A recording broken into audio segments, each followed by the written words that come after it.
பரவாயில்ல, அண்ணன் வந்து அந்த காம்பேர் வேலையும் சேர்த்து செஞ்சு பட்ஜெட்டை மிச்சப்படுத்திட்டாரு. இன்னும் அட்வான்ஸ் கூட வாங்கலை, ஆனால் இப்போதைக்கு வந்துட்டேன். எனக்கு பாட்டெல்லாம் பாட தெரியாது கார்த்தி, பேசுறதே எனக்கு கூச்சமா இருக்கும்.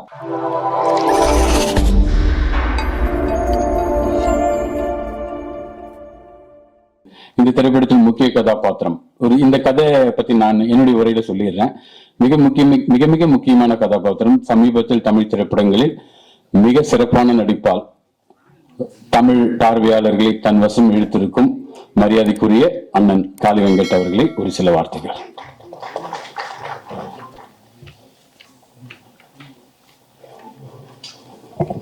எல்லாருக்கும் வணக்கம். பரவாயில்ல, அண்ணன் வந்து அந்த காம்பேர் வேலையும் சேர்த்து செஞ்சு பட்ஜெட்டை மிச்சப்படுத்திட்டாரு. ரொம்ப மகிழ்ச்சி. எனக்கு வந்து இது ரொம்ப ஃபர்ஸ்ட் டைம், ஒரு ஃபர்ஸ்ட் எக்ஸ்பீரியன்ஸ். இன்னும் அட்வான்ஸ் கூட வாங்கலை, ஆனால் இப்போதைக்கு வந்துட்டேன். ஏன்னா நேற்று நைட்டு தான் அண்ணன் சொன்னார்.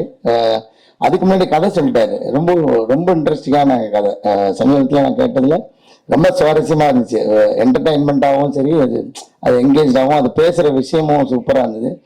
அந்த எல்லாத்துக்குள்ளேயும் அவரோட பார்வையில் ஒரு அறம் இருக்குது இந்த கதையில். அது எனக்கு ரொம்ப பிடிச்சிருந்துச்சு. என்னோட கேரக்டர் ரொம்ப இன்ட்ரெஸ்டிங்காக, ரொம்ப பெக்குலியராகவும் இருந்தது. அதனால இந்த படம் நிச்சயமாக பண்ணுறது. நல்ல டீமாகவும் இருக்கு.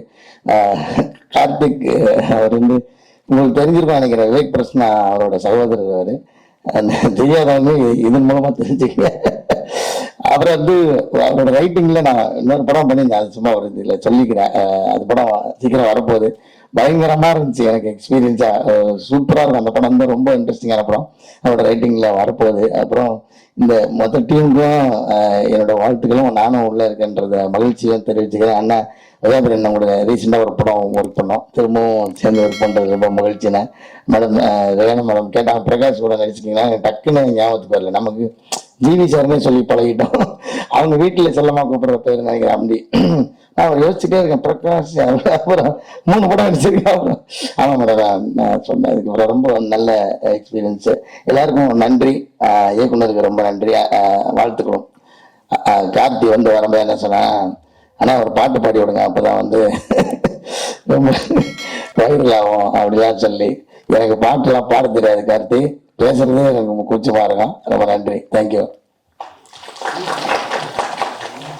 நன்றி. நான் அட்வான்ஸ் வாங்கலன்னு சார் சொன்னாரு. இந்த படம்ல இனிமே அண்ணன் வந்து வாங்க போற பணத்தை எங்க வைப்பாருன்னு தெரியாது. அந்த அளவுக்கு மிகப்பெரிய உயரத்துக்கு வருவாரு. ஒரு சாதாரண விஷயம் கிடையாது. சினிமாவில் வந்து ஒரு மாபெரும் கலைஞனா இருக்கிறவங்க அட்வான்ஸை வாங்காம வர்றதுன்றது இந்த கதை மேல இருக்கிற நம்பிக்கை தான். என்னைய விட நிச்சயமா அவருக்கு நல்ல கதைகளை தரைப்படி பண்றாரு. கதை மேல இருக்கிற மிகப்பெரிய நம்பிக்கையில தான் அண்ணன் வந்திருக்காரு. ஸோ சினிமாவை நேசிக்கிற ஒரு கலைஞனால் மட்டும்தான் இப்படி யதார்த்தமா நடந்துக்க முடியும். ஸோ அந்த விதத்துல ரொம்ப நன்றி அண்ணன். கண்டிப்பா